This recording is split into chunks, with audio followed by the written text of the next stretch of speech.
right, so today we have someone special. This guy is all over TikTok. He's all over Spotify. He's all over fucking Instagram, man. You already know what it is. We give it up for Piff Marti. Wagwan, y'all. What's good, my guy? You didn't introduce John.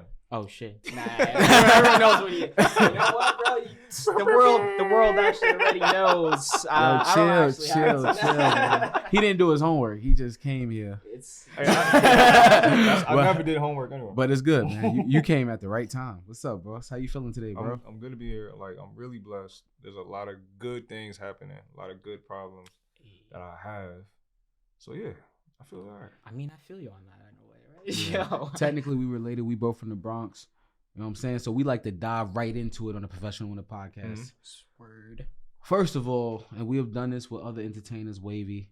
I'm not gonna be calling you Piff Marti the whole episode. Right. I need your government. The fan base needs the government. What's the first and last name? Nah, you don't gotta. I see. He's wild. You don't get the last. You don't get the last name. Nah, we need. Come you on, don't man. get the first. This the first? Yeah, Shaquille. My name is Shaquille. Shaquille. Or Shaq. I was named after Shaquille O'Neal, actually. Hey. Like everybody, no lie, everybody in '93 damn near was named Shaquille. I got like 6 friends who was born my year named Shaq or something like that. Damn. And then it stopped.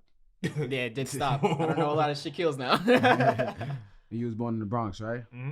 So talk to us. Let's start off. We want to really get to know you. Besides all the fame and the numbers, we want to break it down, get to know you, talk about your journey. So tell us about how it is, where you from in the Bronx growing up, yada, yada, yada. So I was born in the Bronx. I lived the majority of my life in Harlem now, but all of my life experiences was in the Bronx. I went to school in the Bronx, got my first girlfriend in the Bronx, got first fight, got jumped the first time. All that shit happened in the Bronx. Typical Bronx experience. Typical Bronx shit. Like, I think everybody from the Bronx had like a version of that experience or was adjacent to that.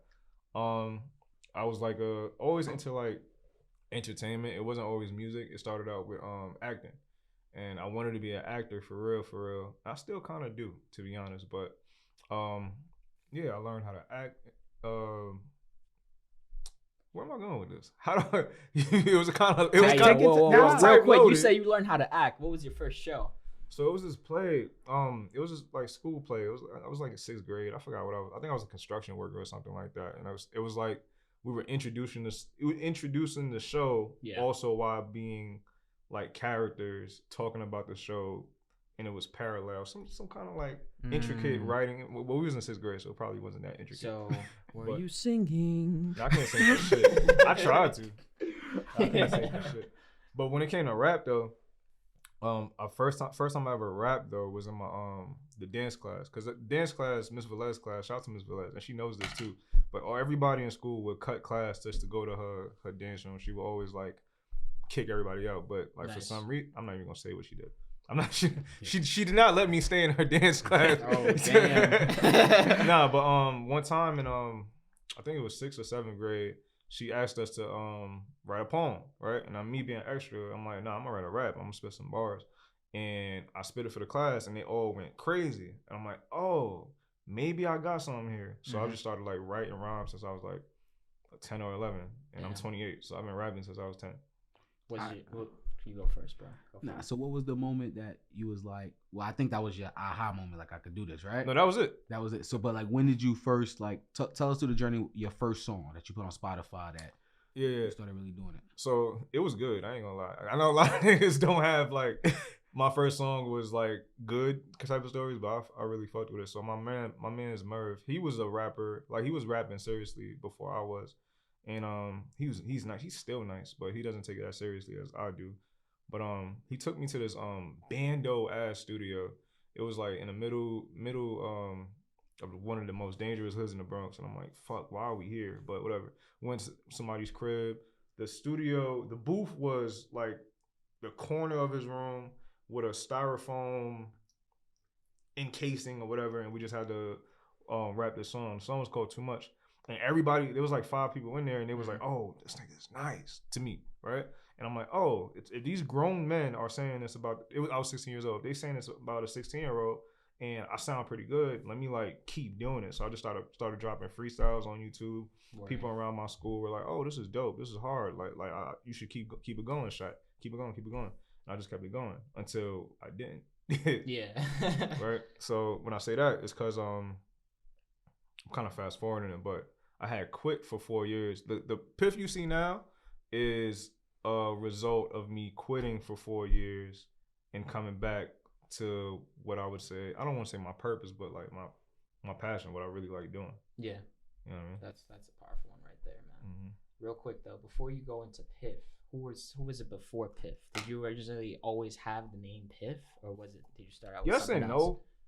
Like my rap name before was Show Cash, and it was because I was a G Unit fan, and there was I think the president of G Unit was Shy Money XL, and I just wanted like something that played off of that, so it was like Shy Money, Show Cash, and some dumb shit, right? But the name Piff came because obviously my eyes are low, but my eyes were the same way when I was 13, and if people that don't know what Piff is, it's weed, right? Yeah. So my eyes being low, my sweater smelling like smoke because my mom would smoke cigarettes with my sweater on. I'm coming to school looking high, smelling high, so my man's called me Piff, and it stuck. And I wasn't even smoking, so I'm like, this sounds cool as fuck, so let me just stick to it. Dope. And then it went to, my friend's last name was Martinez. I'm like, oh, that sounds cool. I'm gonna start calling myself Piffy Martinez. Then I just shortened it to Piffy Marti, and then it was Piff Marti, and then people kept saying Piff Marti, so I was like, fuck, it's Piff Marti. You know, I made it up anyway. Nice. Yo, Piff Marti. That sounds like a yeah. It sounds classy. Yeah. He trying to be your manager. Say it like that. He just trying to become your manager. He's like, we gonna make a tea. We gonna hibiscus. So, you know, a lot of things when I'm watching your career and becoming a fan, like I see a lot of your music through TikTok, Instagram, and through content creation. So. What gave you the idea of spreading your art through these type of platforms? Right. So, great question too. A lot of people ask me that. So it came by accident a little bit. So in 2020, were you about to say something? Yeah. Oh, in 2020, right? I was about to quit again. Okay, because there's a lot of quitting in my entire career. It's not gonna happen again. But I was up for my last hoorah, I guess, was to be on Rhythm and Flow. I was like, this is my last chance. If I go on Rhythm and Flow, I'm going to take it seriously. I'm going to go ham. So I got the casting call for Rhythm and Flow. I got through the casting. It was lit. We was going to start production, things like that. And the pandemic happened. So I'm like, fuck, right? What do I do now? The producer that put me onto the show, she's not my friend, Lyric. She was like, I don't know. I see you doing these 1-minute TikTok videos. I don't know. It seems like that's where the music industry is going. This was the first time I met her, and she's saying this about me. And I told her a little bit about myself, but she's like, I see you doing this. So I made one of the videos. It was a freestyle to A$AP Rocky and Skepta's song. I forgot the name of it. I made that video. I posted it on Instagram, and people like, yo, this is crazy. This is different. And I'm like, oh, people really fuck with this. And I started posting. I posted on TikTok first, actually. Nice. And people was like, "Oh, this is crazy." And I'm like, "Oh, y'all fuck with this?" So I just kept doing that basically. And I'm like, "Oh, I'm kind of nice with the edits. I'm way better than I was before. But I'm like, I'm just shooting off the phone, and like people are fucking with it. Nice. I don't gotta pay a music video director 3-5 bands to have a production. I'm like, oh, this is dope. On top of that, I've noticed that whenever people post new music, on the social media platforms or the social entertainment platform, video entertainment platforms, if you just posting a clip with the cover art, nobody's really gonna listen to it because people drop music every single day. Yeah. So I'm like, there has to be some type of visual with this. So I was like, all right, let me just shoot a video with my phone, and the rest is history. So with all your new, stardom and a lot of attention, stardom. No. How long has it been? You're becoming a star, right? It's been like a year. Becoming a star. You stardom. You becoming a star. You got the blue check. It feels starry. Your engagement is really up there, right? It's starry. Yeah. Yeah, you getting there. When did you get the blue check? Shit, I got it like July, and it's funny because before I got it, I was like, I'm gonna get a blue check, and I'm gonna show you how much it don't matter. That shit matter. That shit have people looking at you way different, and it's kind of uncomfortable, but it's like, I just gotta live in it anyway. But I got it in July 2021, and this was after. Some people that have watched this probably know, but I had one of my videos went viral in April 2021. It was the Boys Do Cry video, so it had immediately got like 4 million views on TikTok when I posted it. and then 6 million views on Instagram when I posted it, and then like mad celebrities were sharing it. Like Taraji was sharing it. Who else? Winston Duke, LeVar Burton from Reading Rainbow. I'm like, this nigga told me how to read, and he's like sharing my videos, so that's like hella dope. I didn't even want to get in that yet, but we here. Shit. Yeah. I still had a question from the other question. Now you just no, we're gonna stay here. All right, because it's interesting, right? Like if people actually pay attention to you, I pay attention to lyrics, right? And I see you as a lyrical rapper. But then I also realize that you take the content and your sound and how you deliver, you see it as very important also. So sometimes it may take away from your lyrics, but I'm assuming you're smart and you understand that a lot of things may go over people's head and the content is probably more valuable, which is kind of weird, right? As a musician. So the fact that you're talking about songs like Boys Do Cry and you have a message behind it, like where does that come from? Because it's very easy to try to come up with a sound to do mumble rap to start to try to get to that level, right? So what inspires you to be lyrical, to do things like Boy Do Cry and always have a message behind your music? It's because I actually feel these things, and got you. Like, I'm gonna say, look, if I was a gangster, if I was like, dope dealing, I would be talking about dope dealing the same way with the same content, and it would just be about dope. You feel me? But because I'm into what I'm into. I just talk about the things I'm into, and then like the rap that I listen to growing up, even though I did listen to like the G Units and the Dipsets, the ones that I was like really inspired by was Kanye, Wale, Drake, Cole, a little bit of Lupe, but they all have a similar type of thing. And Kendrick too. They're talking about their life story or things that everyday people are going through. And I'm like, oh, this is my bag. I'm an everyday person. I know I'm not the only person that thinks that like this, but I also could rap and I could also put it in words too. And I know people gonna feel it when I do that. So, and I just tapped into that. So that's where that came from. Cause I can't lie and say that I'm doing this like I'm getting money. I wasn't getting money. I was broke as shit. I wasn't getting bitches. I can't get no bitches. You know what I'm saying? Like I can't talk about that, but I could talk about like going to work every day, or I could talk about like having to express my emotions or getting a new crib. I could talk about that. So, do you work anymore? No, I guess no. Like I guess it's I'm a contractor. I guess like I make content for people, but like clocking in and going to a job, I don't, and that's kind of cool actually. Nice. Like, did y'all realize what y'all just did though? What? That was a beautiful moment. Making content is working, right? Yeah. Coming up with a song is working, but you didn't see it as work because it's your passion. Yeah, sure. Right? Because I made content before I came here, bro. But that's crazy though, right? Because technically it is a job, right? Like everybody always asks me like, when you're not gonna work, you're always gonna work, right? Technically, yeah. Not clocking in, you're just a boss, but you're probably gonna work harder than the person who got to clock in because you have to make the decisions. But you didn't even see it as that because there's passion behind it. You don't see what you're doing as work, which is why you've been successful so far. Yeah. Clap it up. Let's go. There we go. Yeah. You know what I'm saying? Right? So that was just a beautiful moment to see. At the same time, it's not just the passion. It's also like easy to me though.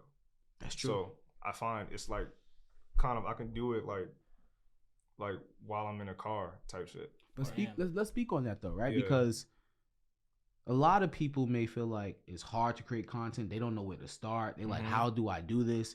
And where you at now, I'm pretty sure you can probably do that 3,000 to 5,000 video, right? Yeah. I'm pretty sure you can go and buy that Canon or whatever camera you want. But you have kept it still simple and still put out amazing content, right? So talk about that. Is there a reason why you're still are you trying to prove to people like you can do this? What would you tell people that want to create their first video? Yeah, so the reason why I even like do that and keep it on my phone, one, because it's how people know me and I don't want to confuse my audience, but also I want to show people that you can come from nothing. You can literally do this from your cell phone. And I'm doing it a little bit extra with my phone. You don't even really have to do what I'm doing. You could just like set your phone up and just rap into your phone on a front facing camera and don't edit anything and still post it, and then you could get millions of views. Yeah. Right? But the reason I keep it on my phone is because like I'm just showing people that this is very, very possible to do, and you just need to make dope content. What editing program do you use? Oh, so the editing program I use is called Villo, VLLO. I paid $23 for it for the full version. Got my money back, you feel me? Yeah. Like, and then I just like locked in. I just went on YouTube. I typed in how to use Villo. It was this little white girl. She was like, "This is the basics of it." I'm like, "Oh, thank you." And I just like went ham. And so if you heard this, Philo, please sponsor us. Me too. Credit for all your work. He said, sponsored by pod. We have never bought Philo, but sponsor us because But no, it's like it's a great question that you asked too, because I really want to I can't stress enough how different like the entertainment industry is now than it was not even 5 years ago, but like last year. Like there's so many people who are touching bags just because they're pressing record on their camera. And the reason why a lot of people feel that they can't do it is because they thinking too fucking much. They think, oh, I need to have an angle this way, or I need to better lighting. And yeah, I mean, lighting helps for sure, but it's all about what are you saying? Are you giving value in your content? Are you giving information? Are you educating, or are you enlightening people? If you're doing either of those three things, you're gonna be lit, and you just do it consistently enough. One of them is gonna take off, and then the residual effects gonna go towards your other videos, and you can start like finessing bags out of that. And it's from your phone. See, I don't spend no money on ad dollars. That's amazing. And I think that like the most important thing out of what you're saying is the fact that you don't have to be a perfectionist. It's that mindset of like every artist has that. I guess it's gotta be perfect before we release it. I got that problem all the time. We got that problem all the time. Because nobody gives a fuck, bro. This and that, but yeah, man. Nobody cares. There's like 15 mistakes in all of my videos that and y'all only probably gonna see like 2 of them. But when you watch it, you see them all. I see them all. Yo, bro, it's the sometimes same thing with me, man. Bro, but nobody really cares. Coming from the theater world, one of my directors, she always said, like, if you mess up your lines, don't say, oh fuck, I messed up my line, because nobody knows that you messed up your line until you show them that you messed up your line. So like I said, nobody's really paying attention to those details except you. So that's why you should just press record. Yep. Straight up. That's amazing advice, bro. Press record, get the bag, like, subscribe, all of the above. You already know. Are you looking for the best NFTs on the market? I'm talking about NFTs that even opera singers like me buy. You gotta check out Legendary Crypto Goat. You can find Legendary Crypto Goat on Rarible, OpenSea, and lazy.com/jconyers. Legendary Crypto Goat! What is happening, bro? Yo, Piff, welcome back to the Professional Winner Podcast, back, bro. man. Look, I got a question for you, man. Talk to me. What is a content creator, bro? Literally, if you make anything and you are a content creator, or if you make anything that is of media, you are a content creator. So if you're a musician and you record it, content. If you shoot film, content. If you just have a podcast, not just have a podcast, but if you have a podcast, content. Whatever media you post, that's a content creator. Gotcha. And I think if a lot of people like see it that way, they won't see themselves as aspiring content creators. Like you really in it the moment you start too. So that's what a content creator is. You know, I always hear the word aspire, then I think about inspire. So what does inspire you in terms of content creation? He's good.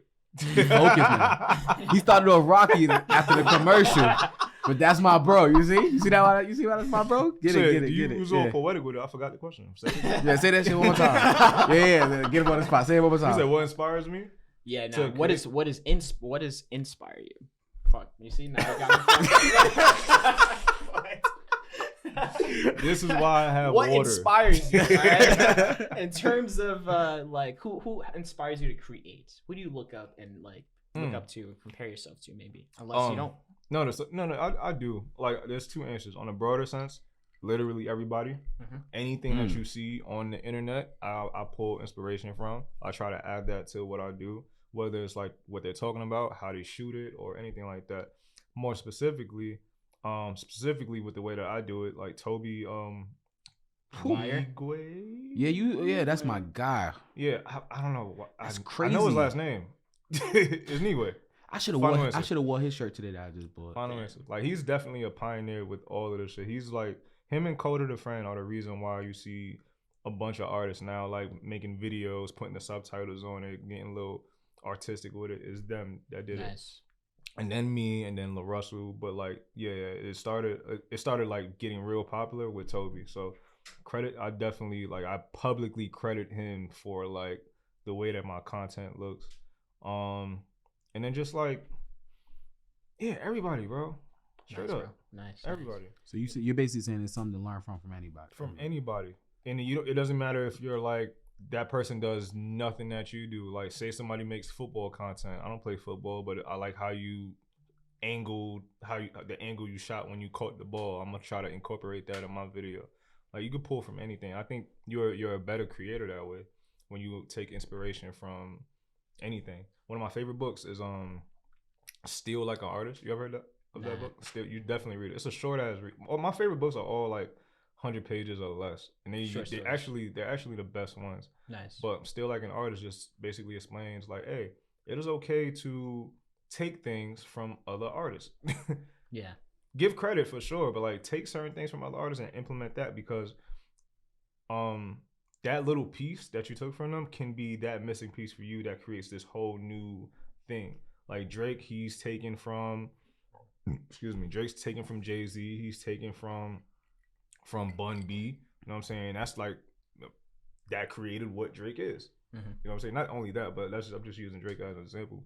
But like, it's okay to like see something that somebody does and like try to put that in your things and go crazy with it. Everything is repeated, though. Yeah. Everything is repeated. Like, I don't understand why everything people... is remixed. Everything is remixed. Yeah. It's like even using the word like self-made or I created. Everybody want this glorification. Like, no. That's the purpose of our ancestors. That's the purpose of becoming an artist, right? Mm-hmm. If you're an actor, the first thing people are gonna ask you who you study. You studied the greats. Did you watch this movie, right? Because that's the purpose. We've got to keep evolving based on old traits and old habits. So. It's impossible to be self-made in this world if there's another person also living in this world. Exactly. Straight up. Like I was in an interview recently, and they asked me like, "Yo, you always talk about this theme of you're not self-made," which is weird because you grew up poor in the Bronx and all these things you did. But it's like even the people that didn't do right by me taught me something. Mm-hmm. They helped make me. Mm-hmm. They taught me what I didn't want to do. They taught me things I didn't want to be, right? So like people helping you on your journey ain't always positive. You could, like you said, you might watch some content, you be like, that ain't it. And I would never do that shit again. I would never do that. I would never do that. You see a viral moment that's bad, and you like, dang, like the numbers are crazy, but this person's career is over. That's a great example. Right? So it's like, it's something to learn from every person. It's one of the things where we talk about the left or the right and politics, all that, yada, yada, yada. But like, you have to have dialogue with everybody, even the person you don't agree with. Yeah, you know, and that's one of the things that we're trying to teach our audience, and especially on the podcast. We interview doctors, but I'm not against interviewing a stripper. Who are you to tell me that this is a winner? They deserve a voice. I'm trying to look for a construction worker, a crane worker right now. Right? They build out buildings. That's how we live. That's how we sleep. Like, and it's funny. You're a winner. You don't treat them like. Not we, because I don't. I'm saying like society treats like a person having like a job, a 9 to 5 or a labor job, like the fuck are you doing? Nah, like we need you. We literally need you. Like we need you. Yeah. So that's a great way to look at everything. Yeah. So like nobody's self-made, man. Self-made. It's kind of fucked up to say, like, cause like even say somebody raised you. That doesn't make sense science-wise. Like you're not literally not somebody created you. Like. Like somebody had to change a diaper for a while. Somebody gave you this connection to meet this person that you know, even if they're not making bread off of it, it's like, yo, somebody introduced you to this person that changed your life. Yeah. See, in terms of being a content creator, I just feel like it just goes back to, you know, what social media, like the worth of social media, right? And I feel like it's amazing because in a way it's like the global form of communication. And having an open mind is like the number one thing that you need in order to communicate to everyone. Right? Now let's talk about what message do you want to constantly communicate to your audience? Individuality, unapologetic individuality. So I put myself out there like a lot, right? Like even me being on camera is me putting myself out there. Me speaking my opinions on certain topics is putting myself out there. But I don't give a fuck if you disagree or agree. Like, you know, one, because it whichever direction, it helps my engagement anyway. Exactly. But also I shouldn't let it affect who I am as a person. And that's one of the main things I like to stress to people who want to get into content creation or just music or just anything in life. Like, you're not going to agree with what people think about you. You're not gonna always like what people think about you, or you're gonna always like what people think about you. Either way, either side of the spectrum, don't let that affect your decision making and just stand on your 10 toes at all times. Nice. So that's interesting, man. Fuck. Dang, I feel like I needed to hear that, bro. Yeah. You ever did like social work or anything in your career? No, I took I was like, got a bro. degree in psychology. Yeah. Oh. I'm capping. Oh, like hold on. Yo, let's talk about mixtape. Let's talk about album. When we dropping? I don't know. Like the way that the music industry is too. Like everything. I mean, obviously, everything I do is like unorthodox. Not because I'm like a contrarian or I'm not a traditionalist. Even though I'm not, I just like pay attention to what's happening in whatever realm I am, and I'm like do what's best for me in that situation. Albums don't make the most sense for me just yet. Yeah. I do have a following. I do have people that do want to hear an album, but I would like, or a project, and I would like to wait until there's enough demand for it. And when I drop singles, it's like I'm continuously in people's faces all the time with new content. That's true. If I drop an album, people are waiting. Not even that. That too, but like I would drop an album and like there's 10 to 12 songs. You hear those 10 to 12 songs, and then there's like 4 months of nothing after that. Damn, I guess that's true. You feel me? So it's like, you know what I'm saying? Which one works? And on top of that, like when you want to manipulate the streaming services algorithm, because they have algorithms too. When you consistently drop, that tells the streaming services, oh, this person is an active user on our platform. Let's reward them by shooting their songs to other people, because he's like consistently posting on our app too. So a lot of people think it's just Instagram and TikTok and YouTube that work that way. Spotify, Apple Music work that way too. Everything works that way. Everything worked that way. So there's probably like a base algorithm, and like all these apps, like, you know, fucking do it in their own little way. But makes sense. Nah, actually, I don't think so. I think there's like literally different algorithms. Because you kind of have to patent these kind of things, or else everybody's gonna copy you, or you gotta have somebody that's like paid very well to only work with your platform and not like jump ship and go to another. In terms of all the algorithms out there right now, you feel like TikTok is the best. TikTok has the best algorithm in the history of fucking. He did an ad. He did an ad with TikTok. He's like, TikTok likes to pay him. Join TikTok today. Explain that in Chinese, bro. Explain that though. Why TikTok? So, and I'm take this with a grain of salt, because like TikTok algorithms in general still have a lot of work to do when it comes to like people with my skin color and our skin color. But it's like, yeah, with TikTok, in comparison to YouTube and Instagram, the things that are recommended to you are definitely things that you would want to see. Yeah. Like where you go to YouTube or you go to Instagram, when you go to Explore page, it's like, yeah, I do like this, but I don't want to see this all day. You know what I'm saying? YouTube does the same thing. With TikTok, it will know that you like to watch filmmaking videos, but you also like to watch dark humor, or you also like to watch ass shaking videos, and it will show you balanced amount of those, and then like a behind the scenes video of that same thing too. Like it will take. That's why so many people are addicted to it, because it's like, I mean, you're showing me something that I like hours and hours on end, consistently, for real. Damn. But they perfected it. There's this other book that they have. It's like, you know how like Bitcoin has like the Bitcoin standard, or like the gold standard. The gold has the gold standard. There's like a TikTok standard kind of book. I just forgot the name of it, but I think it's called the value of attention, something like that. I have it on my phone, but they like explain why TikTok works and how to grab people's attention, and how it's like the blueprint of why TikTok works. And that's why all these other apps are doing what TikTok does, because there's actually a book out on how to do it. They just can't do it the way TikTok does it for some reason. Yeah, but TikTok has the best algorithm. Yeah, damn. For users at least. All right, we're moving to TikTok. Yeah, you got them. Like, take a clip. Take what I just said. Yeah, I'm gonna put you on the spot, bro. Put me on the spot. I never did TikTok before. My first TikTok video with you. No. Dang, man, I tried. Yeah, I tried. Why you just said that so that? We both from the Bronx, bro. I learned to not be like, nah, maybe we. Nah, you smart. Nah, you smart. Just keep it. You're not gonna like think about it. Gotta get him to dance. Yo, take the water from take the water from this motherfucker. you ever give somebody to run around? You ever give somebody to run around and then he just keep texting you? We all have those situations. Like, can you consult though? Can Yeah, for sure. I'm a DM you on Instagram. Like, for what sure, should I do? For sure. I think I should do it with my daughter. She loves TikTok. For sure. How old's your daughter? 9. Oh yeah, she'll go crazy. Like depending on what she likes doing. And I think first of all, I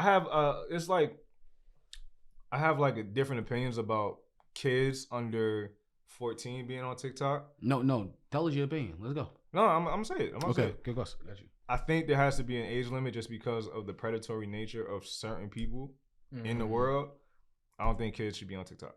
But because kids are on TikTok, it is what it is. There is an audience, and just thinking of my monetization brain, there is an audience where other kids can watch this kid open boxes of toys. Just like this one YouTuber that making like $10 million. You don't know his name? I forgot his name. I don't remember. Ryan, bro, come on. Shout out to Ryan. I don't be remembering people's names. That's the beautiful. Gabe looking like I don't got no kids. I don't know what they're talking about. This is to some. Ryan is a beast. Ryan is crazy, and he's like, I see opening toys, making bake. Ryan, I need a deal, Ryan. I don't even think he be playing with him no more. Nah, he don't. He just has so his much parents toys. be on the video trying to make him excited. Ryan be like, "Yo, I want to play Call of Duty." He old enough to play Call of Duty now. He be like, "Yeah." But I think he has a great opportunity to be like a real profitable streamer though, like a Twitch streamer. Like, of course. I don't know if he's doing it now though, but I think he's like young. 11 or 12 right now. Oh wow. Yeah. See how impactful he is? We're talking about an 11, 12-year-old in like detail right now. Yo, Ryan is one of the biggest, man. Better get Emily on that, bro. Huh? You gotta get Emily too busy watching Ryan. That's the problem. But I say that to sum it up. TikTok is the perfect app because there's always an audience for what you do, for what your niche is. If all you do is tile floors, there's an audience for people that only want to watch people put tiles on floors. Straight up. And it's the perfect algorithm because you're gonna find your audience no matter what you do. That's exciting. No matter what you do. That's like the last analogy that I would think about. Tiles on floors. There's the audience for everything. Millions of views. I could probably look one up that has millions of views at this very moment. Damn, bro. Straight up. Sheesh. All right, man. Let's go back to your music actually, real quick. Oh yeah, I do that, bro. What's your favorite song so far? Because I see you. One of the videos I see a lot is Flex. I always see you posting Flex with a whole bunch of videos to it. So what's your top right now? My favorite song of mine, right? It always changes. So Flex is always one of them, just because it's a bop, and I think it's one of sonically one of the best songs I've made. So I always hold it that too. I hold it that high too, just because I can continuously listen to it without cringing as the person that makes it, where I'm picking apart how I said something.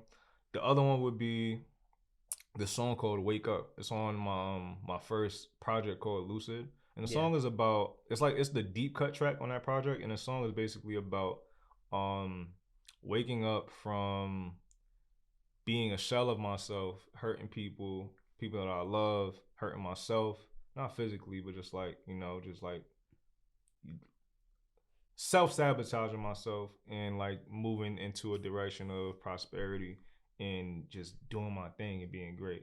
And that song also stems from the beginning of it is I'm talking about my childhood trauma, basically, from verbal abuse or physical abuse, and how that affected the way that I treated people. Yeah. So, but the way that I did it was wow, I'm really proud of this song because I know it speaks towards the thoughts of many people that listen to it. And it's a lot of people's favorite song of mine too. That was deep right there. Man. Yeah. I fuck with that song with deep. Sheesh. Yeah. So I gotta ask you something. This question is not for me. We're gonna go a little away from content. This is for my cameraman Kyrie. I see you had a ring on your finger. Yeah. Kyrie love asking people about marriage. I'm very married. I'm hella married. Let's talk about it. I'm married as fuck. All right. I like that. Damn. Talk about it. Yeah. How's that life, man? It's pretty much the same, but it's official. You know, like, well, it's not. It's always been official, but it's like recognized by the government. I'll say. Gotcha. But I married my wife like 3 months ago. It's May 2022 right now. Secure the bag, girl. You got a blue check. I married her. Secure the bag. Secure the bag. No, it's secured. And what's her name? Shandice. Shandice, congrats. Yeah. Congrats. He acts stupid. Yeah. And we he gonna making videos for free for you. No, I really do. Like she got a hair business, poker2.co. Like snap. Say it one more time. Poker2.co. Ding. Right there. We gonna put it right there. We got you. Getpoker2.com. That's the website. Poker2.co is the Instagram. Please check that out. Right. You're gonna see a lot of dope we'll verify the spelling. It's gonna pop somewhere. It's gonna pop somewhere. On this video, we're gonna pop it somewhere. But the reason we've been together for a long time, like 9 years, but the reason why hold on. You can't just say 9 years, start speaking fast. 9 years. Talk about that. It's in my body. It's already Ooh, 9 years. Wow. Yo, we gotta clap for that. Yes, sir. How'd you meet? Facebook, just like everybody else. You made a video and she comment? Come on, that's the person. Bro, you poked her. She didn't even care that I rap, actually. Hold on. But did you make a content video and she comment? Nah. Oh, I'm about to say that would have been crazy. I'm just trying to make the story sound good.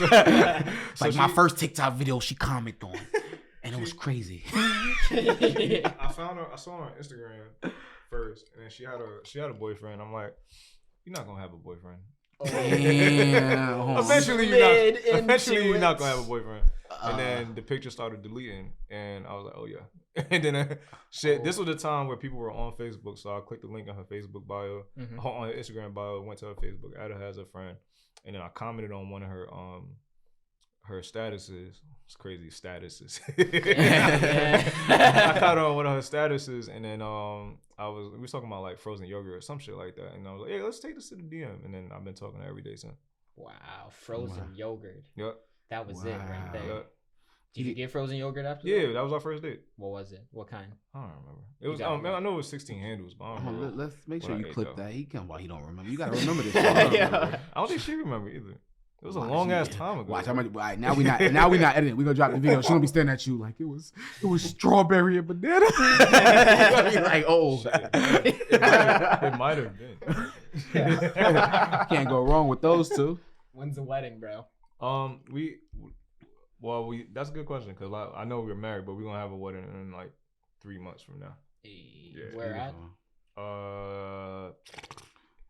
It's in Queens. That's crazy. I got a better question. Can I make my first TikTok video at your wedding? No. You're not gonna say yes to nothing. Like, come on. Like, I just hit the move with a TikTok. Yeah, shout out to marriage. Yeah, word, for real. Shout out. I had to do that for Kyrie. Out of respect. Shout out to Kyrie too. Yo, but we always end the podcast this special way. Yeah. I want to ask you, what is a professional winner to you? A professional winner. Take your time, brother. Yeah. Brother Malcolm. A professional winner is somebody that gets better every single day. 1%, 0.01%, 0.02%. And also recognizing that you're getting better by those increments too. And if you recognize that, you won't even be mad at like, damn, I can't pay my bill right now. But you be paying attention to that win that you had. You probably got a job that day. You know what I'm saying? So professional winner always recognizes their wins, take the L's as lessons, and just keeps going. That's dope, bro. And they stay dangerous. Stay dangerous. You feel me? Stay dangerous. We don't play safe. Never play it safe. Take all the risk in the world. You already know what it is. That's the next song right there. Stay dangerous. Damn, you. No, it's not. Yes, it is. Yes, it is. You heard it here live. Piff Marti. Next song. Stay dangerous. You can find it on Spotify on my first TikTok video. Stay dangerous. In stores what day, Piff Marti? What are you talking about? Yo, stay dangerous. But yo, it was nice having you, bro. Yes, Thank sir. Pleasure to be here. Yo, you already know what it is. If you want a content creator, teacher, hit this guy up, bro. If If you want to rap on your team. Yeah, I'm giving free sauce. Like, go just follow me at sorry, you setting up, my fault. Follow at Piff Marti on everything. PIFF MARTI. There's music, there's sauce and music. So can't ever forget the sauce, bro. Can't forget the sauce. Always gotta get the extra. Yo, God bless. Stay professional, family. We out. Everybody's dealing with the same. I mean, people are dealing with the same world on a macro level, not on a micro level, but people dealing with the same earth on a macro level. So it's like the same earth. That's you gotta just look at it differently. Like, our brain is very malleable, and like perspective is very malleable. You just gotta like just change the way you look at things. Kind of be delusional, no cap. Yeah. And then it ends up being your perspective and your personality. Changing perspective, taking risks, staying dangerous. You already know what it is, man. I mean, bro, like what's your next goals in life? Like, your top 3, like 5 years, maybe this is what I want to do, but like, do you want to release? Do you want to go gold, bro? Do you want to have a platinum record? Like, I think about that, but I also don't. Like, I don't have a 5-year plan because like things 5 years ago I didn't expect any of what's happening in the world 5 years ago, about what happening in the world now, exactly, to be what it is. You know, I didn't think about that, so I don't know what the world looks like 5 years from now. But I have a 2-year plan. I kind of have to like have an idea what my life's gonna look like. Like, hopefully, I'll have like a gold or platinum single or gold or platinum album. Shit, that's like really dope. But I do want to make a transition into like film, TV production. Writing, acting, like kind of like in a direction that like Lil Dicky and Childish Gambino went into. Yeah, so those are not bad people to look at. Yeah, for sure. I also want to be a professional skydiver, but I want to. Dang, I thought he was about to say professional winner. I also want to be a professional winner. I guess you don't care about my podcast, though. He said, "Fuck my podcast." There's hella shit I want to get into that doesn't have to do with music, but in 2 years, I definitely see myself like tapping into like TV in some form or fashion, like the beginner stages of whatever TV looks like in 2 years. Because the way TikTok is, that's probably gonna be TV. That's a whole nother conversation. It kind of is TV. That's a whole nother. It's there. I got plans. Yeah. Actually, I'm not gonna say it on the pod though. Dang, he said we don't got enough subscribers for that yet. You know what? If you want to learn a little bit more, you got to sign up for his Patreon. Should I make a Patreon? Yes. I don't even know what to. You got to do everything. We'll talk about that. That's another untapped market you need to get into. But that's what life looks like for me. Like, I'm really doing whatever I want, and I'm the people that I look up to, like the people that have changed the world or changed the industry. They were the first to do whatever they're doing. They took the risk to say, hey, this is how this should look, and then they saw success. So I'm like, I'm gonna just go with my gut on what I feel is like dope, and I'm gonna make it. And if people feel like it's dope, then I'll just keep doing it, and I'll just keep putting out stuff that I think is dope. If you are dope, you will be dope. So be dope. I don't know what he's talking about. We're dope. We're all dope. Yo. And if you sell dope, we don't judge you. Yo, again, this is our second goodbye with Piffy the master. Yo, we out.